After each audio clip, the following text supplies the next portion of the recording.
नमस्कार दोस्तों, OCN network में आपका स्वागत है। मैं हूं ओमकार चौधरी। आदि अचिंत जी हमारे साथ जुड़ गए हैं। आदि जी बहुत स्वागत है, बहुत अभिनंदन है। थैंक यू नमस्कार। सर, नमस्कार। आदि जी सीधे आते हैं शेख हसीना के संबोधन पर हुँ। और सवाल किया जा रहा है कि क्या वाकई दिसंबर में लौटेंगी और अगर लौटती हैं तो क्या फांसी पर चढ़ाया जाएगा इनको? देखिए सर, पहले थोड़ा बैकग्राउंड ले लेते हैं। पहले तो इन्होंने 5 तारीख अगस्त को चूज़ करा जो दिन, वो बड़ा इंटरेस्टिंग है क्योंकि 5 तारीख को ही उनको भगाया गया था वहाँ पर। तो उन्होंने वही जो ज़ख्म है उसको कुरेदने की कोशिश करी है। तो वो एक बड़ी क्लियर सी चीज़ है और ये पहला इन पर्सन मीटिंग हुआ है किसी के साथ और उन्होंने जाके जो खुले में बात करी है। अब इसके अंदर काफ़ी सारे बांग्लादेश के लोग थे, सब कुछ था एंड एक कोई क्रिकेटर था जिसके घर-वर में मेरे को क्रिकेट का इतना पता नहीं है बट मेरे को ये पता है क्रिकेटर था जो फॉर्मर मिनिस्टर है, उसके घर में कल रात को अटैक-वटैक करा ये वो, तो वो भी है। जो इन्होंने बोला सर बेसिकली क्या बोला कि जो यूनुस के टाइम का और यहाँ पर इस टाइम का जो तारिक रहमान का समय है उसके बारे में ज़्यादा उन्होंने कुछ नहीं बोला बट यूनुस के समय का काफ़ी बात करी उन्होंने। और यूनुस के समय में के बारे में जो बात करी उन्होंने बोला कि भई जो भी 2024 में हुआ था वो ठीक नहीं था, वो ऑर्गेनिक नहीं था। एंड अब तो वो भी दिख रहा है किस तरह से इनऑर्गेनिक चीज़ों को बढ़ाया जाता है। भारत में भी एक इंसिडेंट हुआ है तो समझ में आता है ये चीज़। दूसरा उन्होंने बोला कि जो उनके साथ उनके ऊपर सेंटेंस और ये सब चीज़ें हैं वो गलत हैं, वो सब पॉलिटिकली मोटिवेटेड हैं। तीसरा उन्होंने बोला कि भई अवामी लीग पे बैन हटाना चाहिए और चौथा जैसा आप बोल रहे हैं उन्होंने बोला कि मैं वापस आऊँगी दिसंबर में। अब सर दिसंबर तो एक ऐसा दिन है ऐसा महीना है जहाँ पर बांग्लादेश बना था। आपको याद होगा 71 में। तो वो बड़ा एक कनेक्शन सा बनता है कि भई क्या दिसंबर 16-17 को ही पहुँच जाएँगी वहाँ पर ही वो। ठीक है। तीसरा चीज़ क्या है सर देखिए अवामी लीग एक बहुत बड़ी पार्टी थी, बांग्लादेश में। बहुत टाइम तक उसने रूल करा तो काफ़ी एक सपोर्ट बेस उनका है।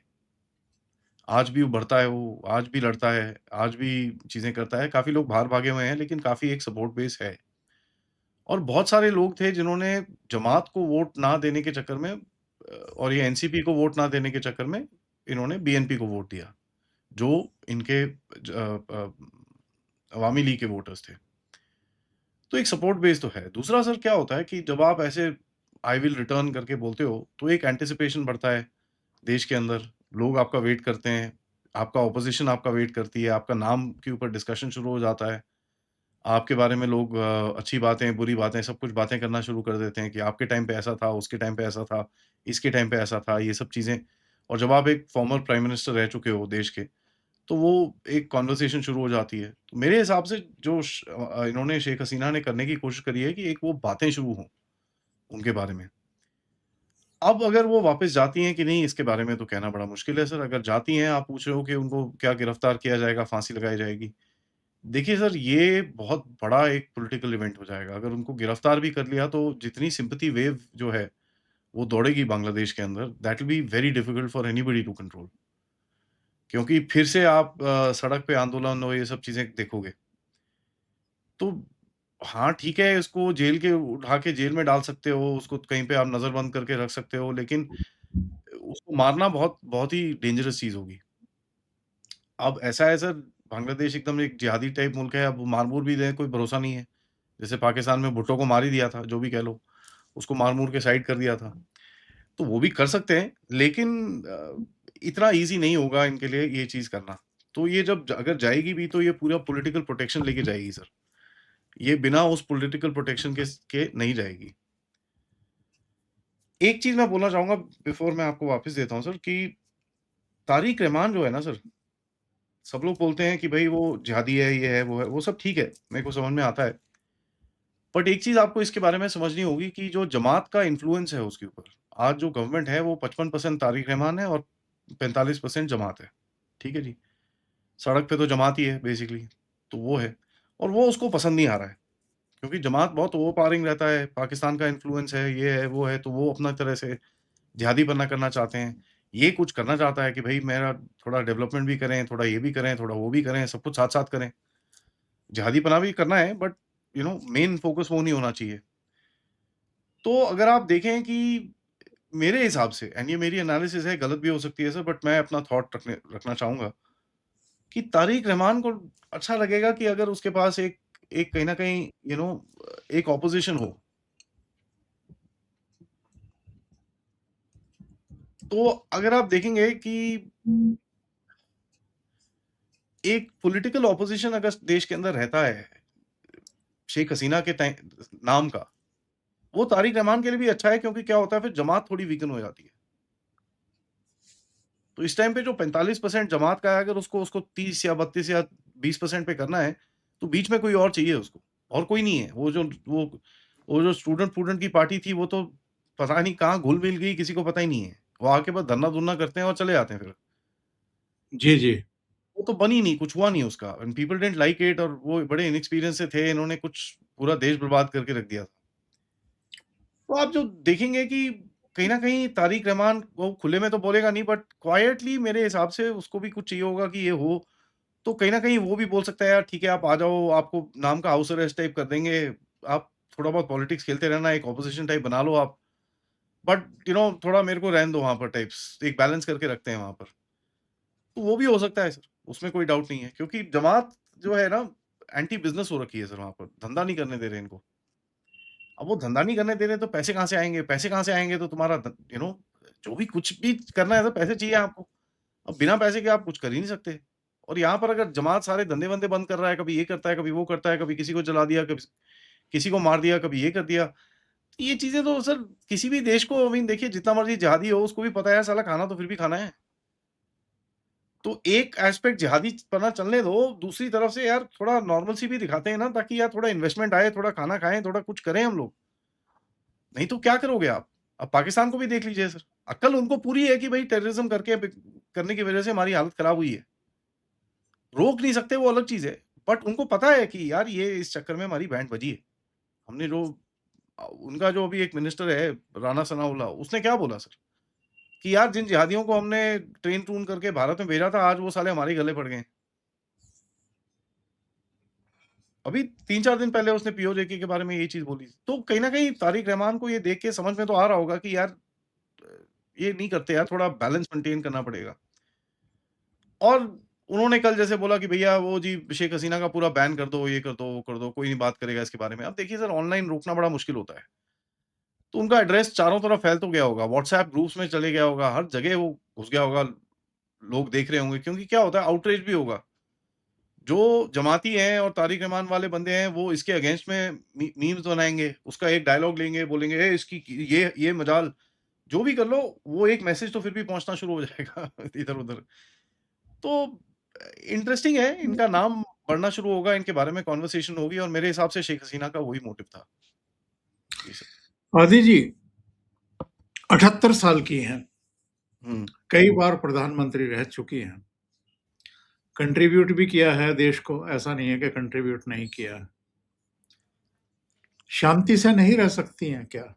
रह सकती हैं सर।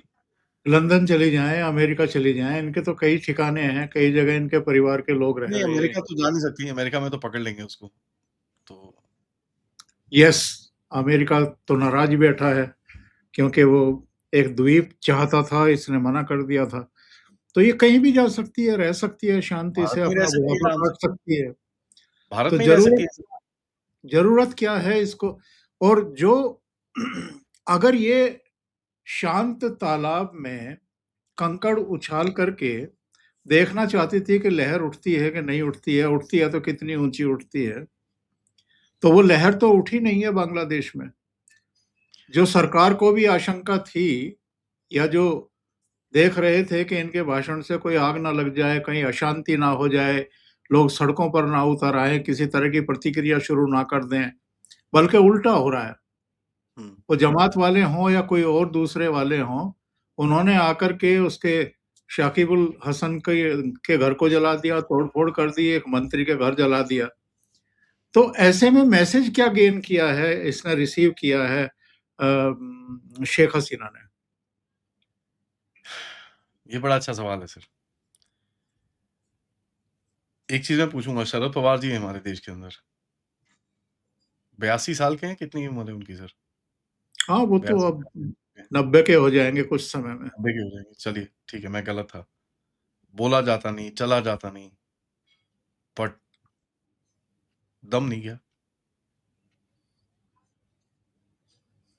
सर ये जो पावर की एक भूख होती है ना सर, ये बड़ी इनएक्सप्लिकेबल होती है। डोनाल्ड ट्रम्प को देखिए सर, इसको क्या ज़रूरत थी, इस पूरे गच्चे में घुसने के लिए? कोई साला उसके कान में गोली मार रहा है, कोई कुछ कर रहा है, कोई कुछ कर रहा है। ये पावर की भूख बड़ी ज गंदी चीज़ है सर।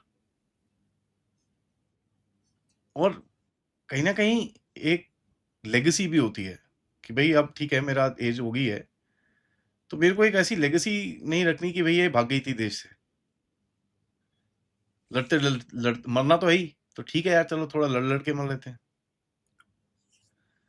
हर कोई आपकी हमारी तरह नहीं सोचता यार छोड़ना है यार भैंस क्या घर में बैठते हैं आराम से चिल करेंगे लाइफ में यार। थोड़ी-सी जो भी बची है ज़िंदगी ना बड़ी टाँग ऊपर करो, बैठो, रिलैक्स करो लाइफ में। क्यों साला इस पंगे में घुसना? बट जो पावर में रह चुका है सर, उसका बड़ा डिफ़िकल्ट सा गेम होता है।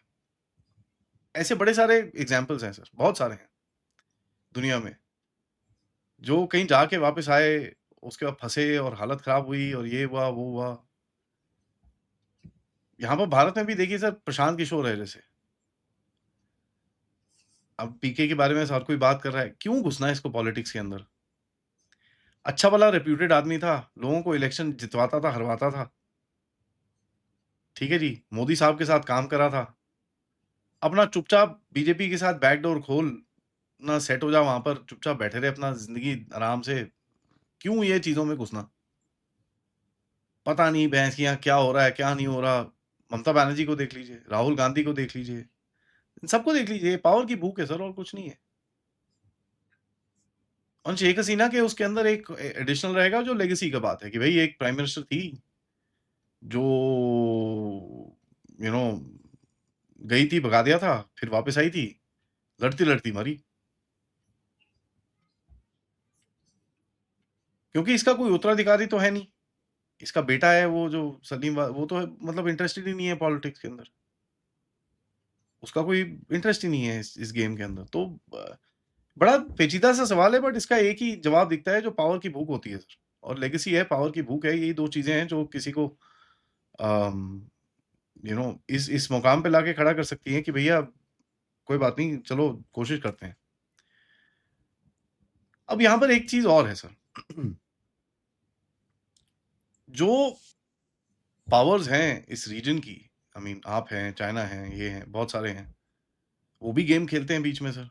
उनको भी अपनी चीज़ें चाहिए। अब आप अगर उसको थोड़ा एनकरेज कर रहे हो कि चल तू थोड़ा कर ले, वहाँ तारिक रहमान आपके पास आएगा, "सर क्या कर रहे हो यार? ये मत करो यार, ऐसे मत करो, इसको मत करो यार, क्या कर रहे हो?" अच्छा ठीक है, तो आप ये दे दो। वो भी चीज़ें होती हैं सर। तो बहुत सारे रीज़न्स हो सकते हैं, जहाँ पर शेख हसीना का एक तो यूज़ और दूसरा वो भी अपने आप को चाहती है कि भई उसका कुछ नाम-नंबर हो, तो आपका इंटरेस्ट, उसका इंटरेस्ट मिल जाता है, वो शुरू हो जाते हैं। यहाँ पर भारत ने ऑफ़िशियली तो कुछ नहीं बोला, ऑफ़िशियली भारत ने बोला हमारा कोई इससे रिश्ता-नाता नहीं है भैया, वो जो कर रही है अपने आप कर रही है। हमारा she is a private person, she is doing what she wants to. वो अपना जो मर्ज़ी करते रहे, हम उसको ना रोक सकते हैं, ना हम एनकरेज कर सकते हैं।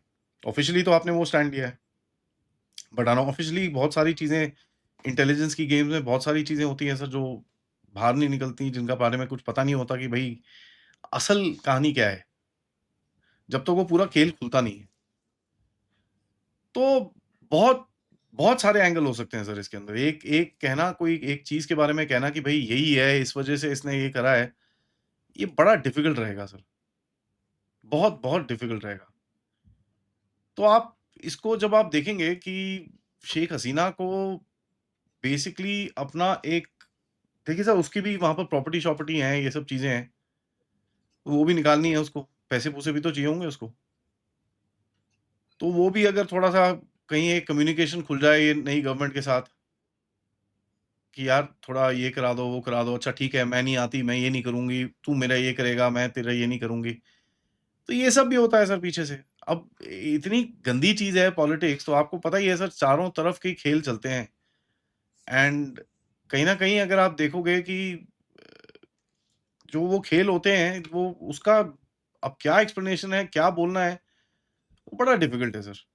बहुत, बहुत डिफ़िकल्ट है उसके बारे में कुछ बोलना। नाउ देखिए सर, एक और चीज़ हमको समझ में आना चाहिए कि जो बांग्लादेश की पॉलिटिक्स रही है, वो हमेशा से बहुत एक्सट्रीम पे रही है। वो कभी नॉर्मल पॉलिटिक्स नहीं रही है, कभी भी नहीं। हमारे ज़माने में सर एक टाइम था ना, आपको याद होगा जब कोalition पॉलिटिक्स होती थी, एक प्राइम मिनिस्टर आता था, एक जाता था, वो नॉर्मल था। हम लोग हाँ, ठीक है, आज कौन है चंद्रशेखर आ गया जी, अभी ये आ गया जी, अभी वो आ गया जी, ये नॉर्मल था। ये तो ख़ैर जो स्टेबिलिटी का माहौल हम देखते हैं, ये तो अभी हमने 2001 के बाद, 2000 के बाद या 99 के बाद जब वाजपेयी साहब की सरकार आई थी, उसके बाद हमने थोड़ी स्टेबिलिटी देखनी शुरू करी कि यार ऐसा अच्छा स्टेबल ऐसे भी होता है।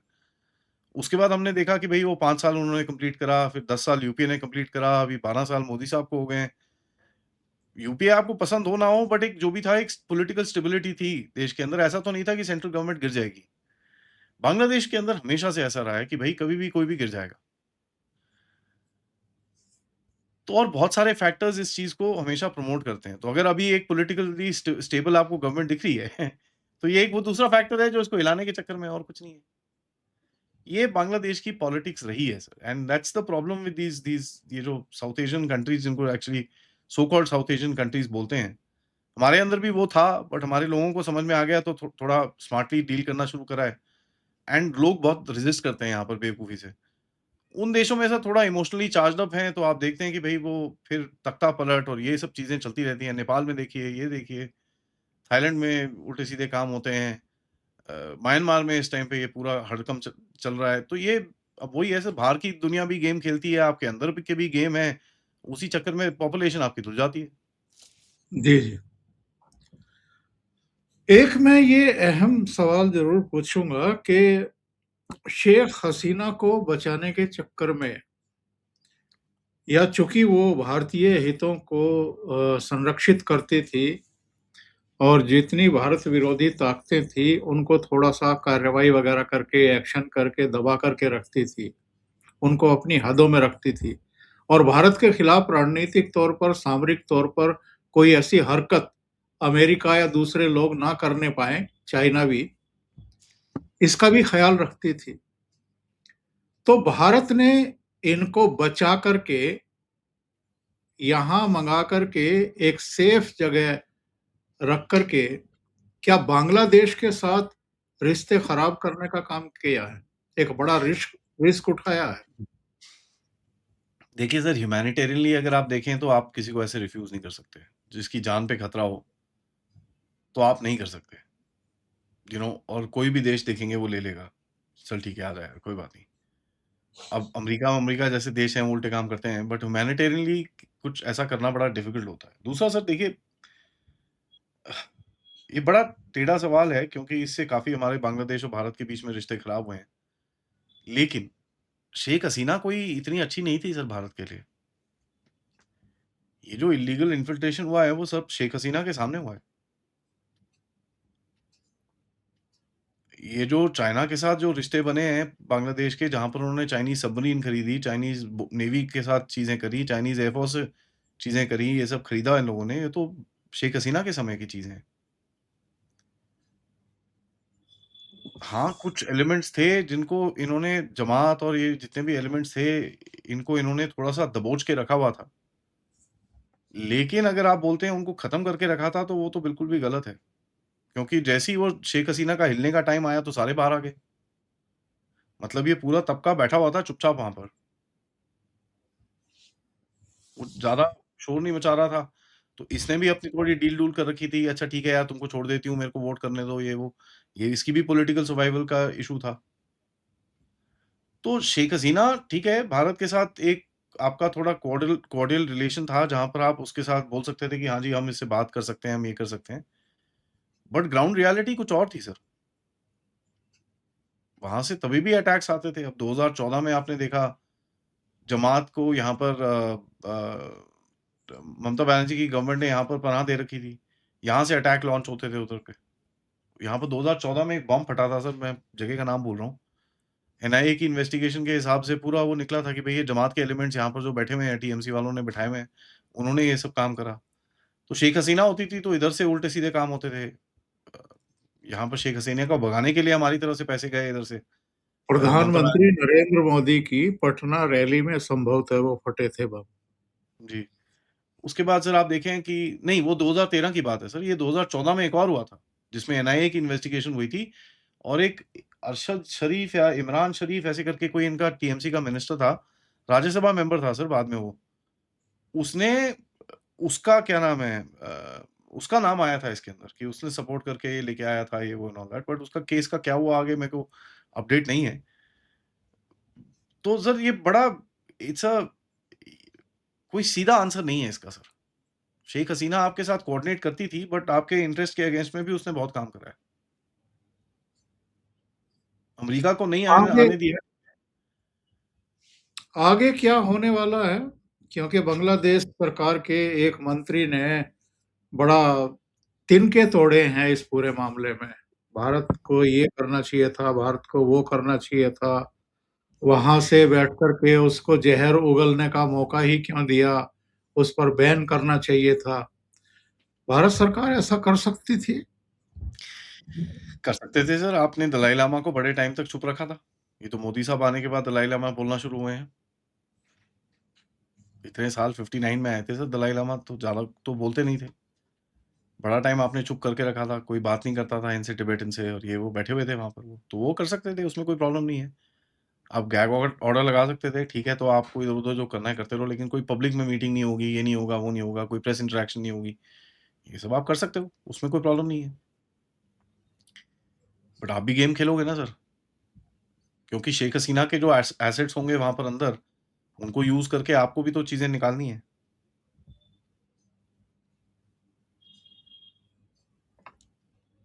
तो ये तो है नहीं कि सिर्फ़ उनका ही फ़ायदा है, यहाँ पर हमारा भी फ़ायदा है, हमको भी चीज़ें चाहिए उनसे। तो ये भी देखिए ये बड़ा डबल एज्ड वेपन है। तो आप एक तरफ इस तरफ यूज़ करते हो, दूसरी तरफ उसका यूज़ करते हो, तो वो भी डबल एज्ड है सर। कोई सीधा तो है नहीं कि भैया एक अ, यू नो ऐसा है तो वैसा है, वैसा है तो ऐसा है, ऐसा तो भी नहीं है। तो आपको भी उनकी थोड़ी ज़रूरत है, उनको भी आपकी ज़रूरत है, आप उनको यूज़ करोगे, वो आपको यूज़ करेंगी। क्योंकि सर देखिए कई चीज़ें हैं जो वो पावर में रह के उन्होंने देखी, ठीक है? तो अम, पावर में रह के उन्होंने जो चीज़ें करी हैं, जो देखी हैं, जो चीज़ें उन्होंने आगे लेके गई हैं, वो आप देखेंगे कि उसके जो अंदर की बातें होंगी, वो तो सिर्फ़ उनको पता होंगी या उनके कुछ इंटेलिजेंस के लोगों को पता होंगी।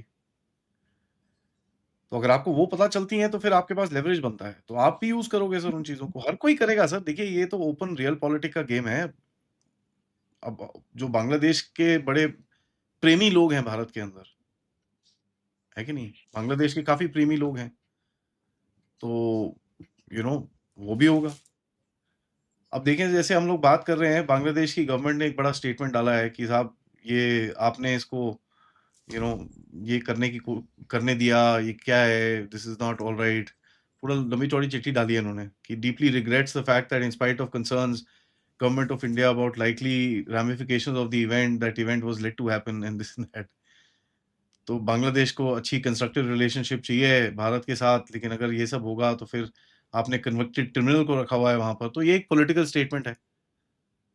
अपने लोगों को भी दिखाना है कि यार ओए नहीं नहीं हमने देखो बोल दिया भारत को, बिल्कुल नहीं करेगा दोबारा ये वो।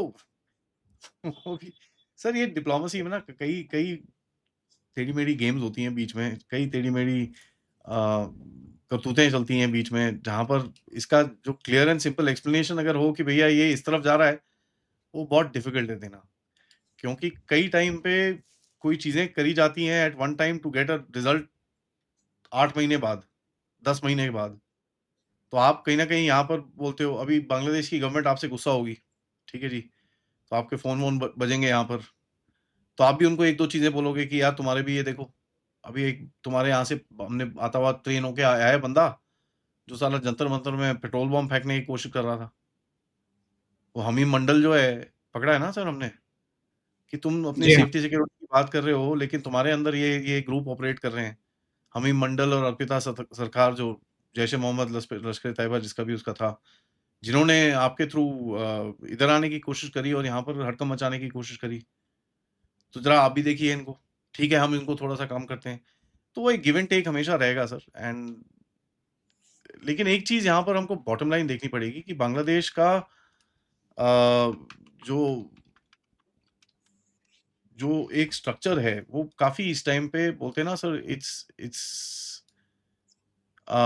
It's very weak. तो कोई भी ये चीज़ें होती हैं, वो बड़ी ज़ोर से इम्पैक्ट करेंगी इसको। और उसका डर आपको ये लेटर-वेटर जो लिख रहे हैं, जिस तरह से उसको बैन करा, उ उसका डर आपको बड़ा क्लियरली वो दिखता है कि they are not happy, they are worried about the fact कि ये कहीं इधर-उधर आ जाए। तो अभी एक क कुछ ना कुछ इससे कन्वर्सेशन खोलने की कोशिश करेंगे कि अच्छा ठीक है, हमारी बात करा दो इससे।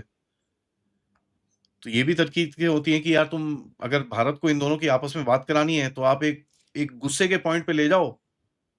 जब वो आपको फ़ोन करे, फिर बोले यार मैं नहीं कुछ कर सकता, why don't you talk to her? आप ही बात कर लो यार। मैं नहीं बोल सकता उसको ना बोलने के लिए, भारत फ्री कंट्री है। यहाँ पर जो होगा वो अपने आप डिसाइड करती है। तो आप एक काम करो, मैं नंबर दे देता हूँ, आप इससे बात कर लो। तो एक कन्वर्सेशन खुल जाए। अब देखिए सर आपके जो वहाँ पर गए हुए हैं, जो आपके एम्बेसडर गए हुए हैं, वो एक कैबिनेट मिनिस्टर के रैंक के हैं। दिनेश त्रिवेदी। ठीक है जी। त्रिवेदी जी बड़े सीनियर हैं। कैबिनेट मिनिस्टर का रैंक दिया है उनको। तो कुछ तो चल रहा है वहाँ पर। Something is happening at the back and. कोई भी देश में आप एक कैबिनेट मिनिस्टर को जब आप भेजते हो, तो कोई पर्पज़ से भेजोगे ना कि साहब इसको ज़रा ये हमारा एंड गोल है, इसको ज़रा सेट करके आओ। तो कई बारी उसको थोड़ा-सा गरम करना पड़ता है, कई बारी ठंडा करना पड़ता है। क्या एग्ज़ैक्टली है थोड़े टाइम में पता चलेगा बट मेरे को कुछ गेम दिख रही है इधर पे कि कुछ ना कुछ करने की कोशिश की जा रही है और बांग्लादेश पे थोड़ी प्रेशर डालने की कोशिश की जा रही है कि आप यार थोड़ा ये जो चाइना और इधर-उधर ये चीज़ें कर रहे हो, ये कभी यहाँ पर वो कर दोगे, इसको ये पोर्ट दे दोगे, वो दे दोगे, ये सब चीज़ें करोगे तो पंगे होंगे आपके लिए। We will create problems for you और then we will look the other side. अगर शेख हसीना कुछ करती है तो फिर हमको मत बोलना, क्योंकि आप हमारे एक सिक्योरिटी इंटरेस्ट को ध्यान में नहीं ले रहे, तो हम भी आपको नहीं ले रहे। तो ये भी हो सकता है सर। तो बहुत सारे एंगल्स होंगे सर, हर किसी का एक एक सेपरेट एंगल होगा। भारत का सेपरेट एंगल होगा, जो करंट गवर्नमेंट है बांग्लादेश में उसका सेपरेट एंगल है, शेख हसीना का सेपरेट एंगल है और शेख हसीना के अलावा अवामी लीग का एक सेपरेट एंगल है। अब जैसे इमरान तारिक। खान है, इमरान खान हम्म। के बारे में मिनिस्ट्री ऑफ एक्सटर्नल अफेयर्स ने 2 बारी रेफरेंस दिया है कि आपने अपने प्राइम मिनिस्टर को जेल कर रखा है, आप हमको मत सिखाओ। अब ये चीज़ जो आपने मेंशन करी, वो इमरान खान का सपोर्ट नहीं था। आपको कोई इमरान खान पसंद तो है नहीं, तो कोई इमरान खान का सपोर्ट नहीं था वो। बट एक स्टेटमेंट था कि यार तुम ज़रा अपने अंदर देख लो, तुम्हारे अंदर काफ़ी प्रॉब्लम है। तो वो एक डिफरेंट गेम है, सिमिलर सर्कमस्टेंस है, बट थोड़ा-सा डिफरेंट गेम है। जी सर। तारिक रहमान को ब्रिक्स समिट का इनविटेशन भेजा है। क्या बुलाना चाहती है गवर्नमेंट उनको यहाँ? हाँ, हाँ। हाँ, हाँ, आओ, आओ, आओ, इधर आओ। आओ, आओ। चाइना को भी बुला रहे हैं ना सर, आओ, आओ। और वो तो ब्रिक्स का पहले हाँ, से हाँ, ही आओ, आओ। वो तो अस्थायी सर देखिए ये सदस्य है। छोटा-मोटा होता है, उसको ब्रिक्स के लिए बुलाएँगे, मोदी साहब के साथ एक एक फ़ोटो-फूटो खिंच जाएगी। जमात थोड़ी पागल हो जाएँगे वहाँ पर, "तू मोदी से मिल के आया" ये वो होता है, तो वो भी थोड़ा वो भी थोड़े परेशान होंगे, यहाँ पे भी थोड़े परेशान होंगे। तो थोड़ा ये चीज़ें तो सर डिप्लोमेसी में बनती हैं, जहाँ पर आप बेसिकली एक एक पोज़िशनिंग फ़ोटोग्राफ, एक पोज़िशनिंग स्ट्रक्चर की तरह से दिखा रहे हो। प्लस बांग्लादेश को एक मैसेज और जाएगा कि भाई साहब देखो ऐसा है, भारत बड़ी गेम खेल रहा है। तुम्हारे जैसे लटूरों के साथ फालतू में चूँ-चूँड़ा करने का हमारे पास टाइम नहीं है। You are just one one amongst many and हमारी जो गेम है इस टाइम पे, हम चाइना के साथ भी खेल रहे हैं, हम रशिया के साथ खेल रहे हैं और जहाँ पर आप मोदी जी और रशिया को देखोगे, वैसे भी एक मैसेज बड़ा क्लियर जाता है कि यार बाकी दू देश हैं, उसके बाद भारत, चाइना, रशिया है, उसके ऊपर अमेरिका है। ठीक है? जो भी कह लीजिए सर अमेरिका एक सुपर पावर है। तो अगर उसको नंबर 1 में डालें, उसके बाद नंबर 2 पोज़ीशन के अंदर अगर चाइना को भी डालें, लेकिन एक जो ग्रुपिंग के हिसाब से देखें तो नंबर 2 सेकंड पावर्स के अंदर आ जाता है इंडिया, चाइना, रशिया, आरआईसी। फिर आपका ब्राज़ील, साउथ अफ्रीका और ये सब आ जाती हैं, फिर यूरोप और पूरे सारे और देश आते हैं। कॉम्प्रिहेंसिव नेशनल पावर की मैं बात कर रहा हूँ, इकोनॉमी की बात इकोनॉमी जिसके अंदर मिलिट्री आपके जो लोग होते हैं, पॉपुलेशन होती है, आपका जो इंटरनल स्ट्रेंथ होती है, रिसोर्सेज़ होते हैं, ये सब चीज़ें मिला के कॉम्प्रिहेंसिव नेशनल पावर बनती है। अब आपकी कॉम्प्रिहेंसिव नेशनल पावर जापान और जर्मनी मिला के दोनों से ज़्यादा है, चाहे उनकी इकोनॉमी आपसे ऊपर हो। आपके पास डेमोग्राफी है, आपकी मिलिट्री बहुत स्ट्रांग है, आपके पास न्यूक्लियर वेपन्स हैं। तो ये चीज़ें एक कॉम्प्रिहेंसिव नेशनल पावर के अंदर जाती है। तो कॉम्प्रिहेंसिव नेशनल पावर के अंदर अगर आप देखें, so it is then USA, China, India, Russia, the top 4 जो दुनिया में बड़ी-बड़ी पावर्स हैं, जिनको छेड़ना ईज़ी नहीं है, जिनको तंग करना ईज़ी नहीं है, जिनके पास एक इनर्ट स्ट्रेंथ है।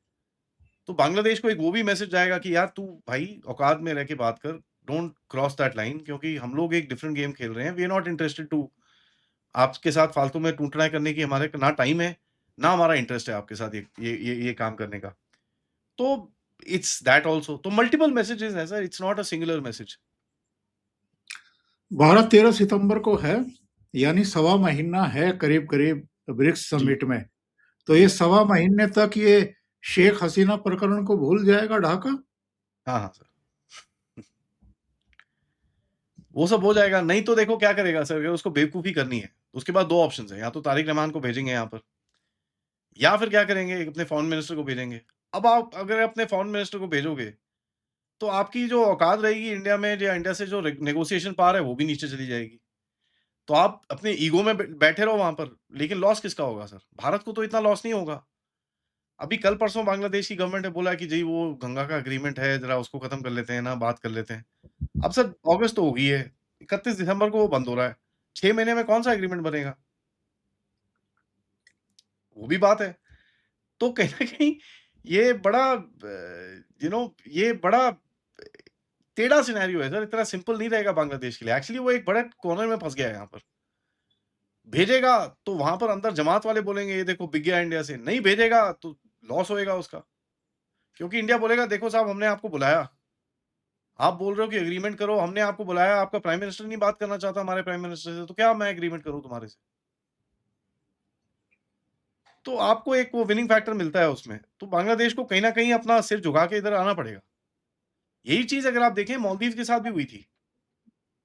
मुइज़्ज़ू ने इतना सब कुछ बोला था, उसके बाद उसको सिर झुका के यहाँ पर आना पड़ा। यही चीज़ आप देख रहे हैं बालन शाह के साथ चल रही है नेपाल में। बड़ा हुआ करा था इसने, मैं किसी से नहीं मिलूँगा, मैं एम्बेसडर से नहीं मिलूँगा। अब मिल रहा है ना एम्बेसडर के साथ सर।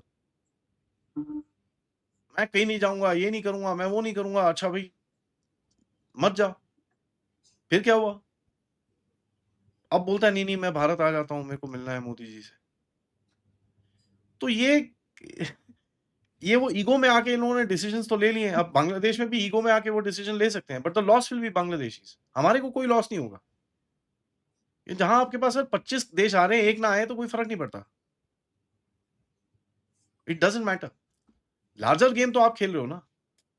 तो आपके लिए सर बड़ा एडवांटेज है इसके अंदर। ये this is a very advantages position, और ये बहुत टाइम के बाद आपके पास एक डिप्लोमैटिक एडवांटेज आया है। क्योंकि देखो सर भारत नॉर्मली ये करता नहीं है ये सब चीज़ों में। हमारी कम्युनिकेशन थोड़ी वीक है। हम लोग जो करते हैं चुपचाप करते हैं इधर-उधर। ये तो पब्लिक में एडवांटेज निकल रहा है कि भैया ये तो फँस गए हैं अभी। शेख हसीना का भी कार्ड है आपके पास, एग्रीमेंट्स के भी कार्ड हैं, ब्रिक्स समिट का कार्ड है, तो आप खेलो। आप पहले पत्ते खोलो फिर हम खोलेंगे। आपको पता है हमारे पास पत्ते क्या हैं, सारे हुकुम के हैं। तो अब आपके पास अगर दस्सी निकली वहाँ पर या सत्ती निकली तो फिर गए। तो बिल्कुल। इनको बड़ा ध्यान से करना पड़ेगा बांग्लादेशियों को, टू काइंड ऑफ प्लान कि करना क्या है? What is the end purpose that they are looking for? क्योंकि अगर ये एंड पर्पज़ सोच रहे हैं कि भैया हम ये लड़ाई झगड़ा करके थोड़ा-सा यूँ-हा करके भारत से कुछ एडवांटेज ले लेंगे, तो वो फिर इनको भारी पड़ेगा वो। वो बहुत भारी पड़ेगा इनको sir. It will not work for them. आदि जी, बहुत-बहुत धन्यवाद इतना समय निकालने के लिए, बहुत महत्वपूर्ण मुद्दे पर चर्चा करने के लिए। और दर्शकों से निवेदन है कि आपको अगर ये चर्चा अच्छी लगी हो, तो लाइक का बटन दबा दें, वीडियो को शेयर करें। चैनल अभी तक सब्सक्राइब ना किया हो तो अवश्य कर लें। और चूँकि 2 चैनल हैं, ocean network, Omkar Chaudhary show, एक कन्फ्यूजन था, दोनों के कंटेंट एक जैसे थे, तो हमने ये तय किया है कि ओशियन नेटवर्क पर अब विदेशी मामलों से संबंधित डिस्कशन और कंटेंट ही आपको मिलेगा, और ओमकार चौधरी शो पर जो डोमेस्टिक पॉलिटिक्स है और घटनाएं हैं, उन पर ही आपको कंटेंट मिलेगा। बहुत बहुत धन्यवाद। नमस्कार। नमस्कार।